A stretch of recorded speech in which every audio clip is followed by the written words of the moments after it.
All right, leave that dial turned up. Get that ballpoint pen out and your ballot. Episode 8, the Nevada Patriot Podcast with Matt Sadler. More election coverage coming up. Don't miss it. Attention, Southern Nevadans. Turn up that dial for some real talk about the issues that matter to us. From some of our valley's local leaders, business owners, and even the occasional elected official. Airing now on incredibly intelligent local radio stations and streaming worldwide at thenevadapatriot.com. Welcome to the Nevada Patriot Podcast with Matt Sadler.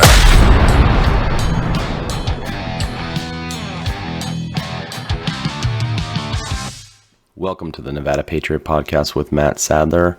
This is episode 8, additional election coverage. So I know many of you have already voted either by in-person dropping off your paper ballot here in Nye County at the clerk's office or at the Bob Roode Community Center, or maybe you've mailed it in or used the ADA compliant voting machine at the Bob Roode Center or voted elsewhere in Nye County.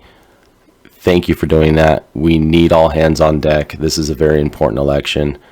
For those of you who have not, this podcast is definitely meant for you.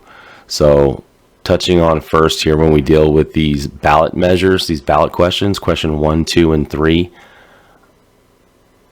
2 words, unintended consequences. Be careful. Once we change the Constitution, it is literally taking a genie and letting it out of the bottle. It's very difficult to put back in. We have to very, very much be circumspect and careful when we decide to change our Nevada Constitution. So questions 1, 2, and 3, right off the bat, all things being equal, anytime you see these questions, consider no your first option until proven otherwise. You have to realize anytime you see a ballot initiative that's trying to change our Nevada Constitution, you have to think the worst, because the groups that backed a lot of these initiatives, the money, the out-of-state funds, so often comes from people that do not have Nevada's interests at heart. They have an agenda. They have a nationwide agenda, a corporate agenda. Oftentimes, it's a globalist agenda, so you have to understand. You don't have to be a conspiracy theorist to buy into this, because it's common sense. Why would George Soros and other entities want to ever pump in hundreds of thousands and now in the millions of dollars in some of these local elections? If you look at some of the money coming in for some of the statewide races like Secretary of State, a ridiculous amount of money coming in for the opponent of Jim Marchant, who should be marked on that ballot. If it's not marked on your ballot, hopefully it's blank, and I'm going to tell you exactly what to do. You got to go to your ballot right now, start filling it out. Fill that circle in completely to the right of the name Jim Marchant, M-A-R-C-H-A-N-T, Jim, J-I-M. You have to go ahead and vote for him right now. It's huge, bigly important, okay? And it's not, don't buy into this election denier BS. You need a Secretary of State in there that has to realize that so much in our elections has not passed what we call the eye test. I call it the smell test because it stinks to high heaven. How could Joe Biden get over 80 million votes? You have to ask yourself that. It doesn't make sense. The reason why he was doing events in parking lots is not because he was weary and leery of COVID. It's because he knew he couldn't fill up a junior high school gymnasium with actual people who would ever want to hear his lunatic ramblings. Donald Trump, on the other hand, can have a rally like he did in Minden, Nevada. You know, how many people that don't live in Nevada, for any listeners out of state? I do have some followers on Facebook that might be listening to this, different states. Some of them are even out of the country. Nobody in the world can name where Minden, Nevada is, I bet, unless you are a native Nevadan or been in Nevada a long time.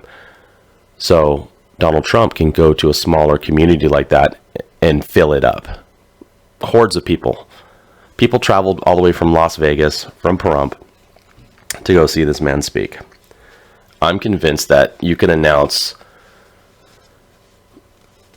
Donald Trump, Antarctica, 2022. I think people would have their flights booked to whatever the closest departure point would be to hop on some kind of seaplane, submarine, scuba diving apparatus machine to get to Antarctica to hear him speak. Joe Biden, I don't think he could get his own family's attention. You've seen him wandering around in some of these cringy state videos where he's just walking around confused. You know, I don't want to make fun of his cognitive abilities because I honestly think 30 years ago, creepy Joe Biden would have had the same reaction in crowded rooms. Nobody wants to stand next to the guy. Kids are frightened of him. Women should be running from him. Anyway, I forgot where I was on this. Oh yeah, election special. Jim Marchant in no on all the questions so far. Okay, we've got those down. Governor's race. Don't be a lunatic. Do not support Sisolak. Do not forget the extra constitutional, putting it mildly, methods he used to close down our state. The efforts he used to attempt to shut down our churches. The efforts he used to effectively eviscerate the First Amendment. If it wasn't for certain church leaders, certain national figures kind of stepping in there, I don't think we'd be even in as good of a situation as we are right now. It took leaders like, Pastor John MacArthur in California. It took even local churches out here, the church that I attend, the local gathering. Wear your mask if you want to. We're not going to stop gathering. We don't really care about what these unlawful mandates tell us, because to be quite frank, even if the legislators passed a law to close down churches, that would not make it legal. That would not make it ethical. That would not make it constitutional. What an illegitimate law like that would do is be easily one that could be challenged at the state Supreme Court level and ultimately at the Supreme Court level. I mean, that would be a no-brainer. The fact is, states and nations throughout history, throughout even this state of Nevada, there's been laws that have been illegitimate, easily challenged, overturned, and ruled out by courts, and this would be no different.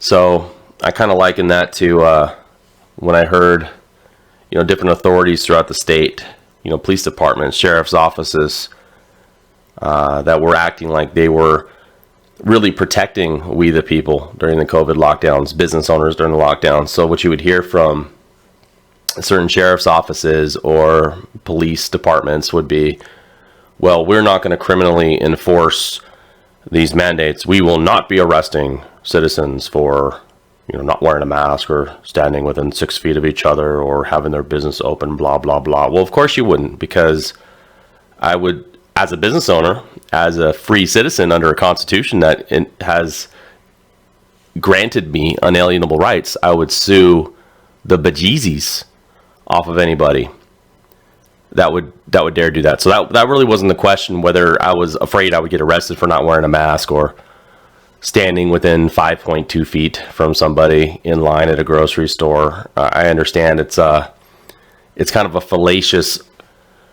defense of policies that some of the local governments, police departments, sheriff's offices used during COVID, because I really didn't see a lot of them out there standing up for we the people, standing up for constitutional rights. In fact, during that time, I don't know how many people I could look up to and say, oh, that is a person that I would ride into battle with. They are enforcing our Constitution, other than Christian leaders. John MacArthur comes to mind. A church I had attended years ago.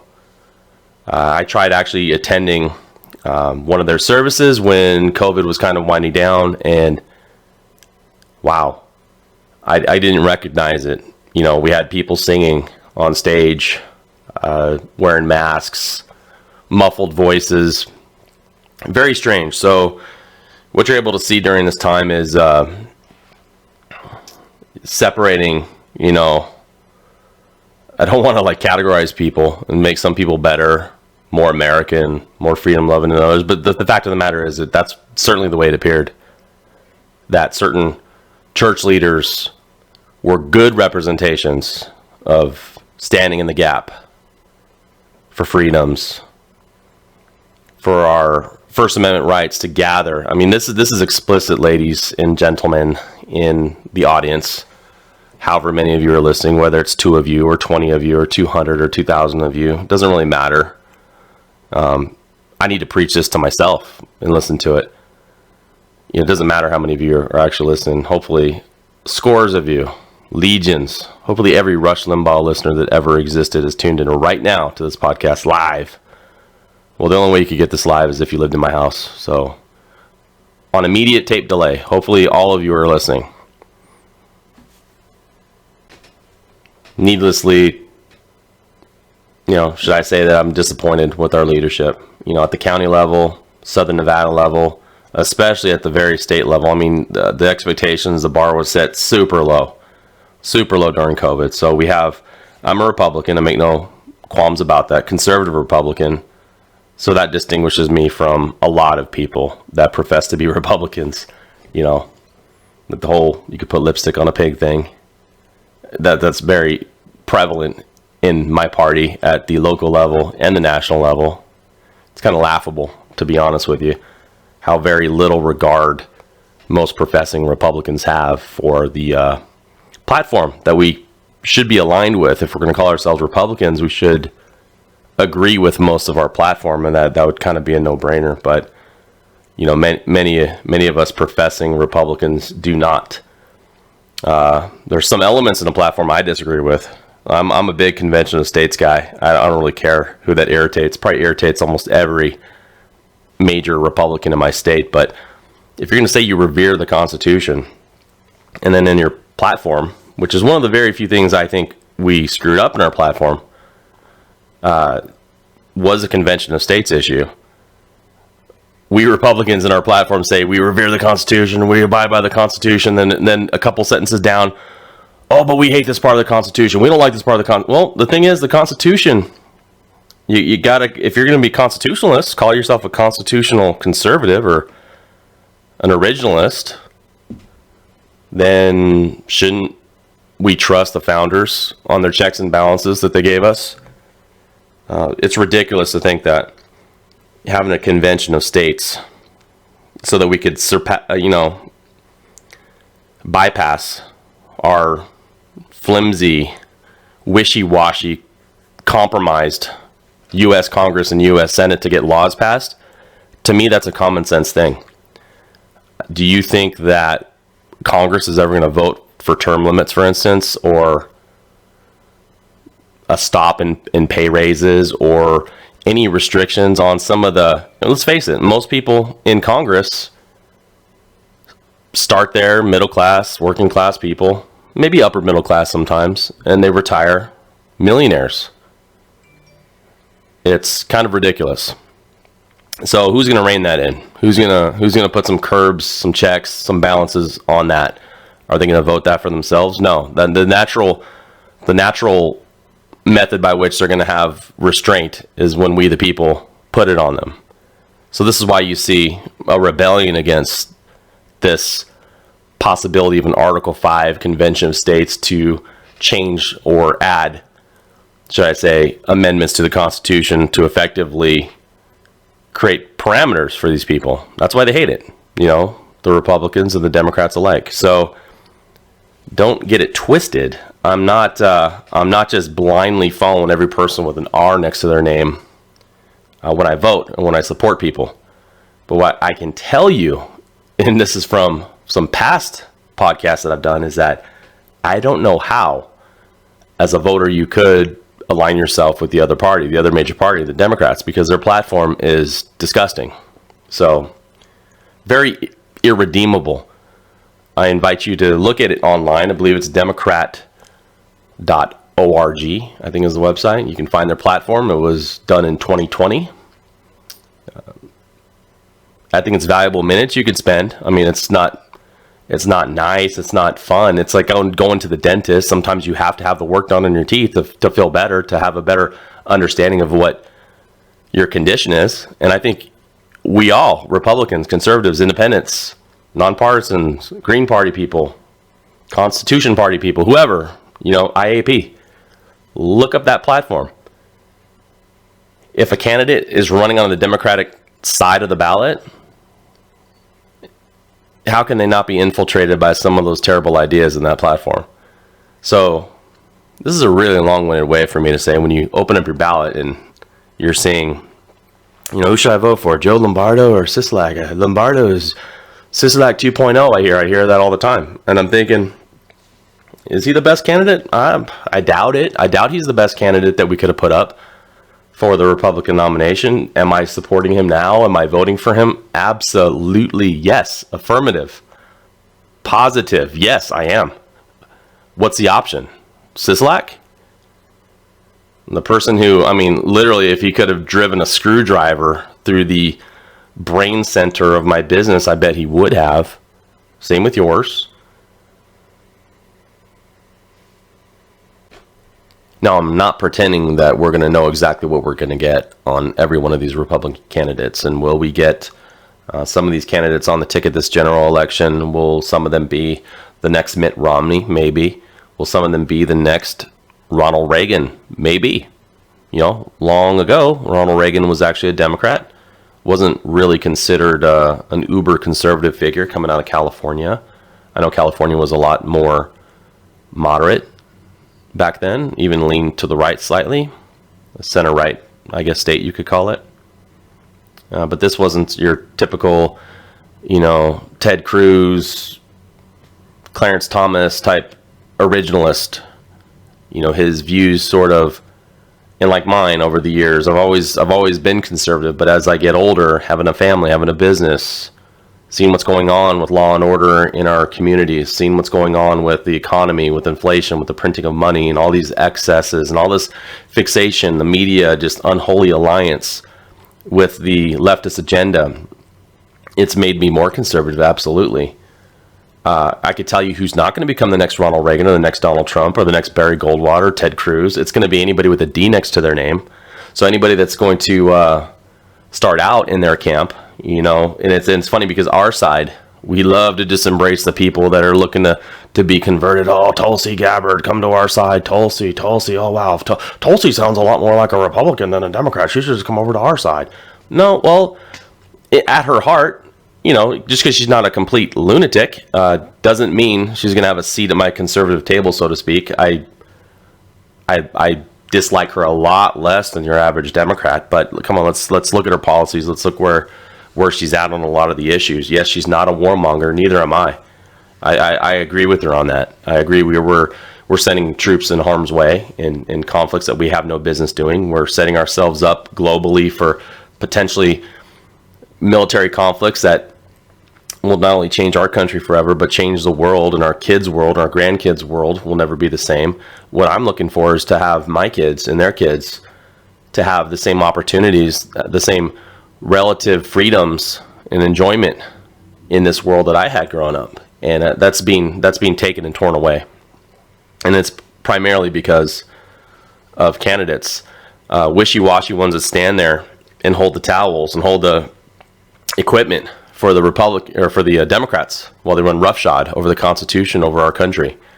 So what we're not going to get when we vote for a Democrat, we're not going to get a good president, a Ronald Reagan, someone who's going to really grow the economy, someone who's going to grow our opportunities, and sometimes not even necessarily someone that is in there that has to do much of anything. Because if you leave our towns alone, our counties alone to govern themselves, people, individuals alone to govern themselves, the market to more or less govern itself, for capitalism to work, you get good results.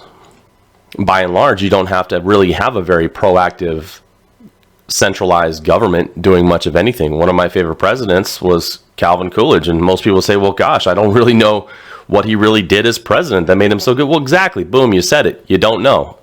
Things were good.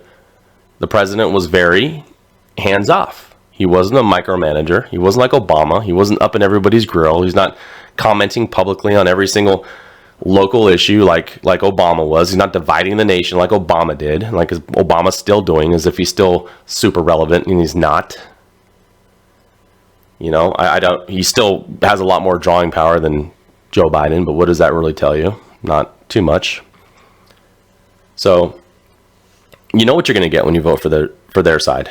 You know what you're going to get if you vote for Catherine Cortez Masto. You're going to get a rubber stamp of Biden's policies. Susie Lee, Stephen Horsford, Aaron Ford, you know, the list goes on and on. Thank goodness Barb Sagafsky's getting out of there. I don't really know why she has an R next to her name, if I'm being honest, as Secretary of State. You know, good riddance. I got to be careful for saying that because I don't want the other guy running against Marchant to get in there. But I guess it could always be worse. She hasn't done our state a lot of favors. She made it really hard on this county to do the right thing, doing her best to allow the picture to be painted that we're loony out here, that we're crazy, that we're simpletons, when our current acting clerk, our appointed clerk, who will hopefully be our elected clerk come next week, is a phenomenal person, super intelligent, and one of the smartest people that I've ever talked to. I've talked to some impressive people in my life. Might not seem like it, but I've been in circles and I've talked to people, and I know people from every walk of life, hyper intelligent in every aspect that you could possibly think of, whether it's mechanical, academic, medical, law, some real geniuses out there, and he is right there, right at the top. And we have him here in Nye County, which is amazing. So that's an easy one right there, by the way. Mark Kempf, vote for him. Marchant, so he can do at the state level what Mark is trying to enact here at the local level. That would be huge. Lombardo over Sisolak, hands down. Sam Peters in his race over Horsford, hands down. Laxalt, obviously, over Cortez Masto. Dina Titus, my former college professor, versus Robertson. That's a no-brainer. Go Robertson. Please, if you're in CD1, Congressional District 1, please vote for Robertson. That is absolutely something that area needs, and that is absolutely a winnable seat. And how great that would be as part of the red wave to have that seat claimed by Robertson and send Professor Titus packing. And I know that so much in our history and in my history as a child, there was always the mantra, you don't vote the party, vote the person. Don't vote the party, vote the person. I think even in the nonpartisan races, look at judges, look at sheriff's races, look at some of these other ones, how they are party affiliated, that should have something to do with who you vote for. If Cortez Masto loses the Senate race and decides to run for sheriff in a county here in Nevada, no, I don't want that person to be my sheriff. Not at all. Would you vote for Sisolak to be sheriff? No. Of Clark County? No, never. So when we look at these races, whether it's Clark County, Nye County, any of the other counties that are nonpartisan, even though their race, they didn't have to win in a primary of their party's affiliation to move on. They had to get a certain percentage of the vote so they could move on to the general. Don't discount the party that they belong to. Go check out, see if they're a member of the Republican Party. See if they're registered as a Republican. Even if they're not a member of a central committee, I wasn't for the longest time either, because I was very jaded. I was very disappointed when I lived in Clark County. Even with my state party, I'm not exactly fired up. When I ran for assembly, I don't know how many roadblocks were in my path that could have been moved over by my state party or the state party leadership. I don't know, but I know that they weren't moved. I know I had some logistical issues that other candidates running in different races did not have. When it comes to the data that was afforded to Republican candidates, I absolutely know you can attribute it to one of two things: either people in the party being inept, or malicious, or both. I don't know. Maybe a little bit of both. You know, taste great, less filling. Taste great, well, both. Taste great, less filling. Both of them. Yeah, inept and malicious. I can kind of go with that, and I don't really care. I have a lot of friends. I don't really need to make an enormous amount of new friends that are dialed into the. Anyway, I'll move along from that. You know, not because I plan on running again, because I could care less. Because it's not because of that. I have friends who are friends with some of the people, and I don't want to step on any toes. So that's where I'm going with that. But feel free to read in between the lines. I love reading between the lines. It's super easy to know my attitude on state Republican Party politics. You know, hope and change. I have hope for change in the state party politics. Let's put it that way. Anyway, moving along to different issues on the ballot. So yeah, as far as sheriff goes, yeah, look at their party, look at their convictions, look at how they view the Constitution, you know, and not just because of buzzwords, because it's very buzzy right now to say, I'm a constitutionalist, I'm a constitutional sheriff, I'm this, I'm that, I'm a constitution, because it's kind of red meat when you're playing to a certain base of our support system, especially as Republicans, right? So it'd be kind of easy to come in and masquerade and speak the language. You know, I deal with that sometimes in church life. It was always a joke at some of my churches. Someone could come in and be like, well, is this person a real believer? Are they speaking Christianese? Are they, you know, are people speaking constitutionalese or Republicanese? Maybe. It's not too hard to find out, like, well, what do these people want to hear? Oh, they want to hear this. Oh, Second Amendment. Oh, I'm a Second Amendment person. I want to hear this. Oh, I'm a First Amendment person. Absolutely. I'm a constitutionalist. Well, let's dig deeper. Let's look at your social profile. Let's look what you said in 2014 on Facebook on Veterans Day or something. And see how much you support the troops, or, you know, do a little research on some of these candidates. We're living in the day and age of information. So check it out. I mean, people's information is out there. I know you can check a lot of my stuff. Might have said a lot of stupid things in my past, but I doubt you'll find anything against the Second Amendment, the First Amendment, or the Constitution in general. You probably won't find any of that. So please do that same thing with all these other candidates in the judicial races or the nonpartisan races. Also, one tactic that many of you can use is, you know, endorsements can kind of work both ways, right? So look at some of the candidates that you're kind of on the fence with. Check out some of their public endorsements from, you know, recognizable sources and things like that. You know, you're not going to see on my candidate page that I was endorsed by the ACLU or Planned Parenthood. And if you did see that, you'd probably have to scratch your head a little bit and be like, oh, this guy says he's pro-life, and Planned Parenthood is backing him. Well, that's kind of weird. Well, that would be super weird. So that would be worth you looking into a little bit deeper to see why this entity would be supporting Matt Sadler. So same thing with the nonpartisan races is what I'm saying. You can kind of look at some of those races and find out, you know, why certain groups might support a judge, or why certain groups might support, say, a county clerk, or different options like that.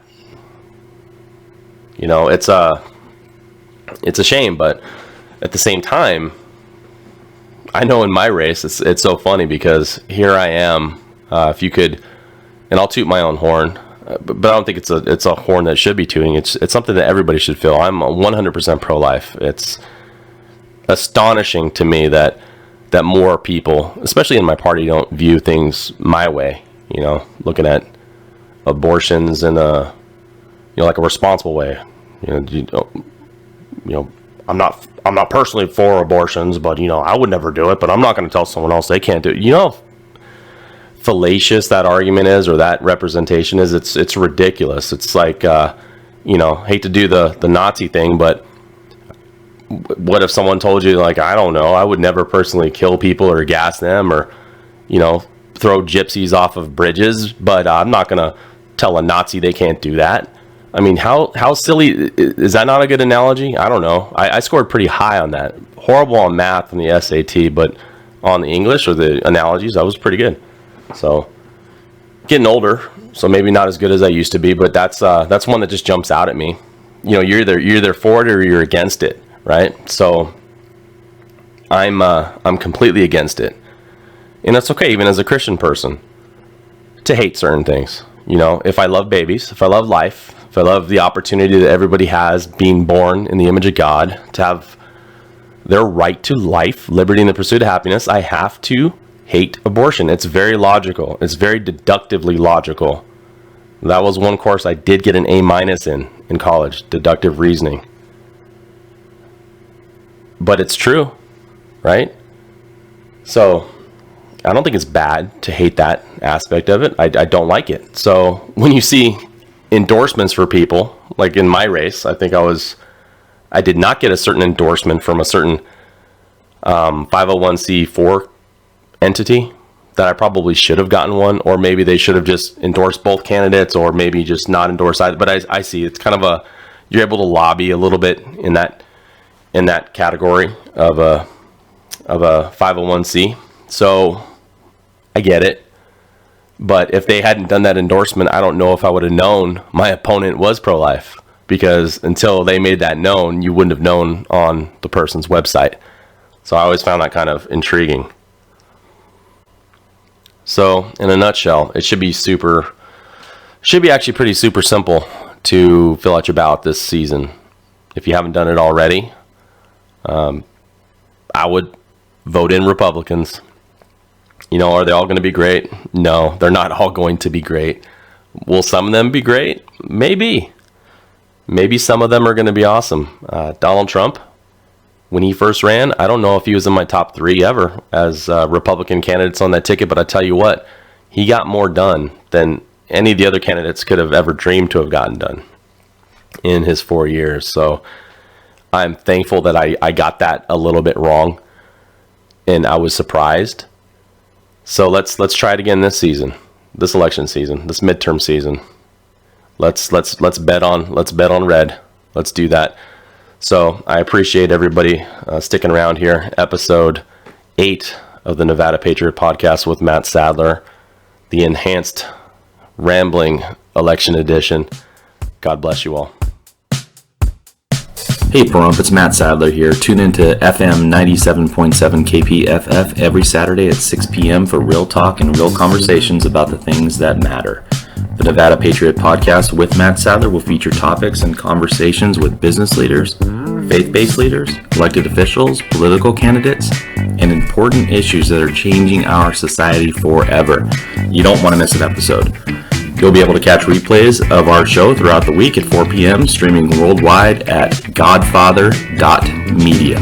If you have suggestions for topics or you're a business looking for acknowledgement opportunities during our show, call the station toll-free at 1-877-PAHRUMP.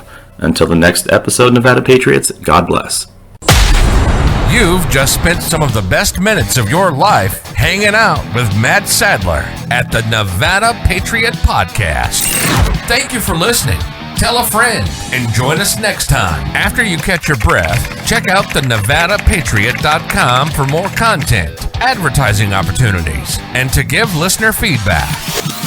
That website again is the NevadaPatriot.com. Until next time, Patriots, stay American.